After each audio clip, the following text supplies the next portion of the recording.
welcome back to my channel.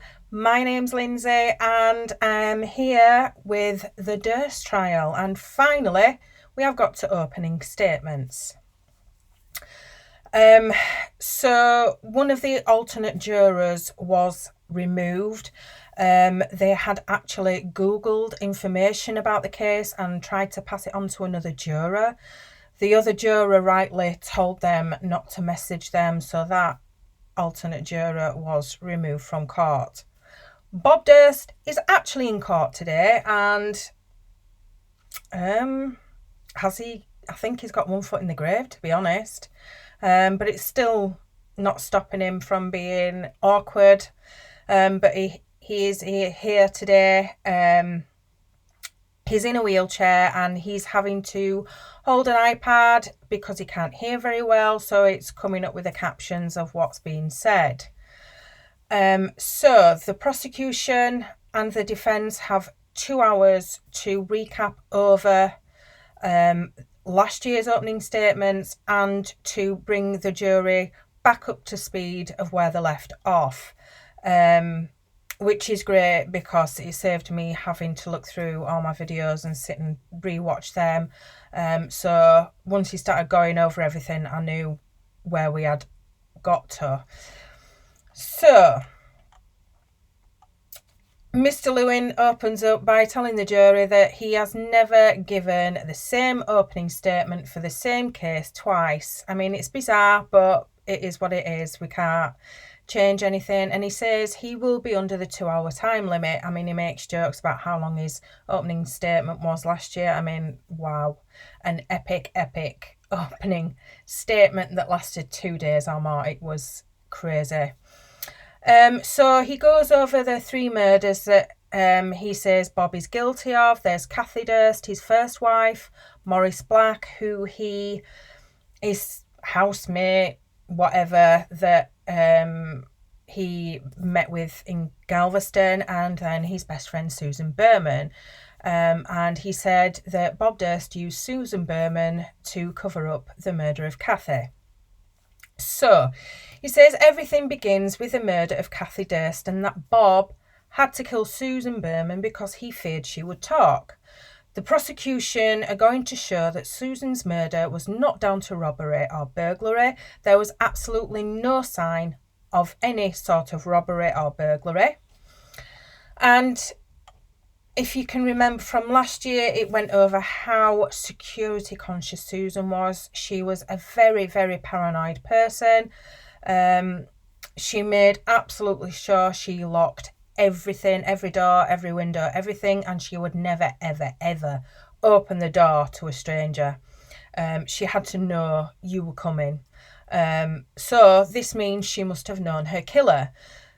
She also had to have turned her back on her killer, meaning she knew and she was comfortable with whoever it was. Because she was shot in the back of the head. Now, I'm going to put a trigger warning here that there is a picture of Susan when she was found dead in her home. So if you don't want to see that, look away now. Okay, now we move on to the infamous Cadaver Note that was sent to the police department prior to Susan's body being found, which you can see here. It will just jog your memory even. After denying numerous times that he wrote the note, he did finally admit he wrote it. He also said in an interview in 2012 that only the killer could have written the note. I mean, he does kind of land himself in it with these numerous interviews he's done. I mean, the prosecution must have had a field day with all these. Mr. Lewin says Bob didn't kill her for revenge, but for survival. Bob believed that in the end it was her or him. So we go to lunch, and after the lunch break, Mr. Lewin begins to talk about Bob and Kathy's relationship and marriage. I mean, it wasn't a very nice marriage. Bob was very controlling. I mean, he would even give her a certain amount of money for the day, week or month. And if she ran out, it was tough. She couldn't have any more. And then things got worse when Kathy became a medical student and she gained more independence. Bob didn't like it. So the emotional and physical abuse got worse. And they spent most of the time together fighting, arguing, slapping, punching and wrestling each other. Then there was the night where Bob had said he wanted to kill her. They were at the apartments in Manhattan, in the penthouse, and Kathy actually climbed out of the penthouse window onto the balcony and sought refuge in her neighbour's, Anne Anderson Doyle's apartment. And Kathy told Anne at the time that Bob had a gun. I mean, she spent hours in the bathroom with her trying to calm her down. See, with all these little reminders, I'm remembering what went on. So, 31st of January 1982, Kathy and Bob were at their house in South Salem. That evening, they argued yet again, and it was a violent physical argument which Bob himself admitted to in one of his many interviews. The next day, Kathy was due to start her first day at the Bronx Memorial Hospital, but she never arrived and was never seen again. It took Bob 4 days to report her missing, and then Susan Berman became Bob's spokesperson. Bob's version of events from that night are that he put her on a train back to the city and he spoke to her by phone that night. He says her disappearance was her own fault, trying to make out she was dressing a certain type of way. I don't think anything was good enough for Bob, to be honest. But Mr. Lewin says that the only true statements are that they had a physical argument and she was never seen again. The rest of it never happened. And the state says he killed her and got rid of her body. A phone call was made to the dean at the hospital, who said they were Kathy. They informed the dean that they had diarrhea and they wouldn't be making it in that day. The dean assumed it was Kathy. Susan Berman, this is the point where, Susan Berman, protecting her friend, called in to cover up Kathy being missing. Susan admitted to one of her close friends that she called to give Bob an alibi.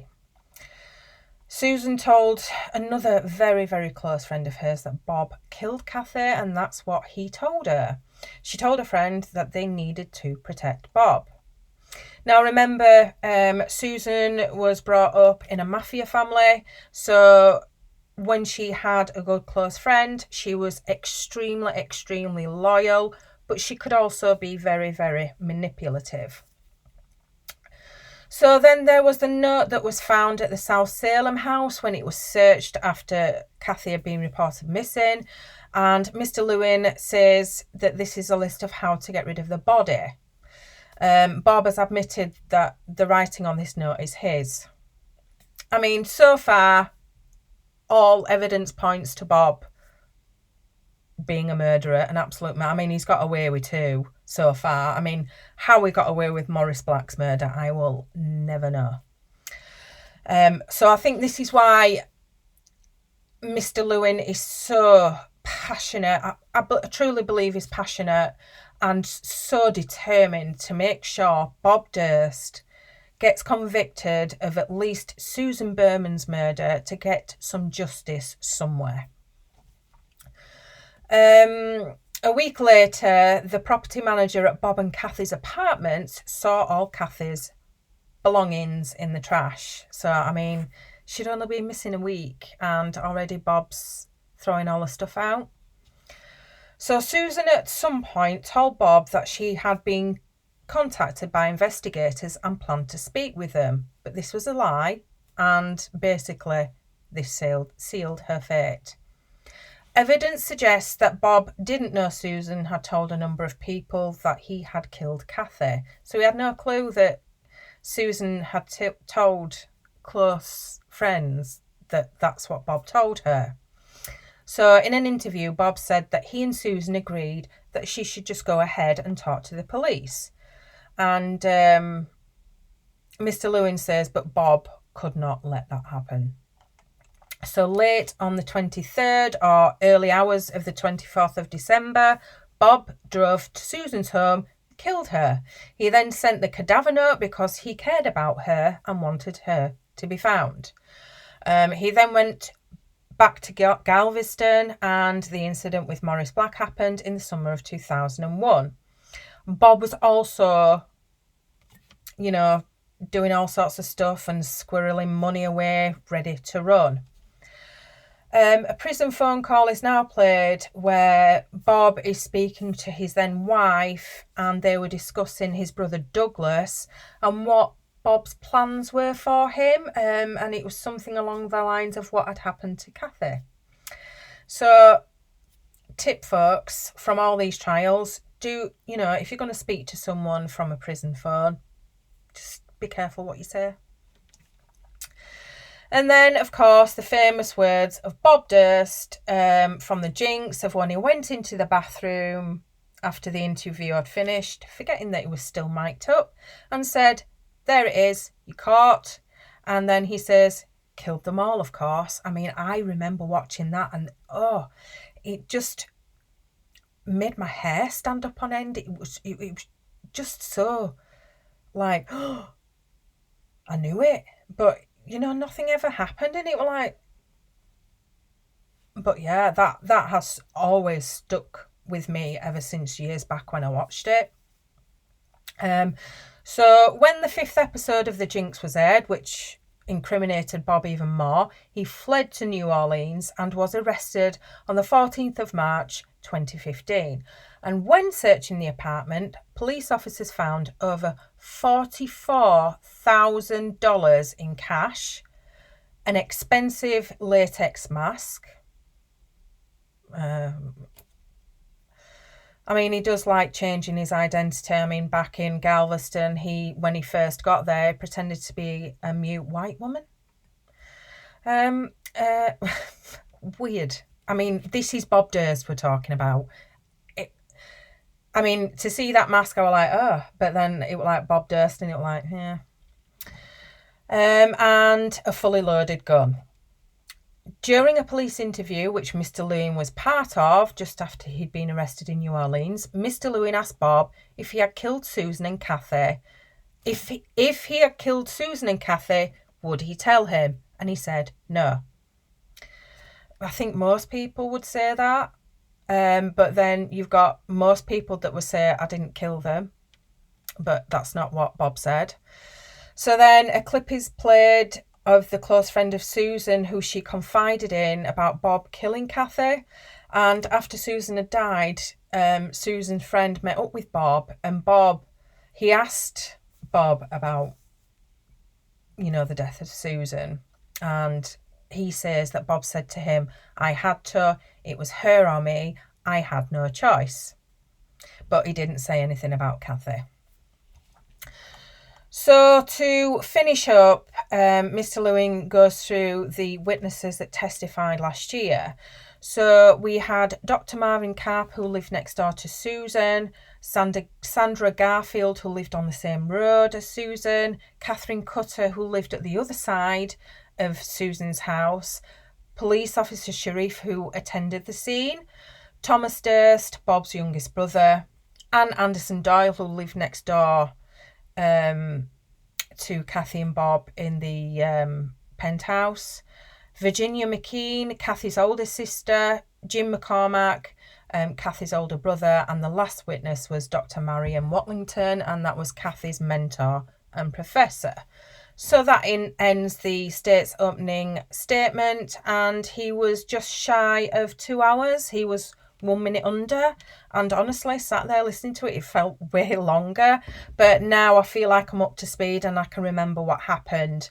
So I'm excited. I'm really excited to get on with this case, to get on with this trial, because honestly, I was unsure if Bob would even make it to this one, to be honest. He looks frail. But yeah, I'm really excited. We get the defence's opening today, and hopefully witnesses will start up again. So I will be back with more Durst trial videos.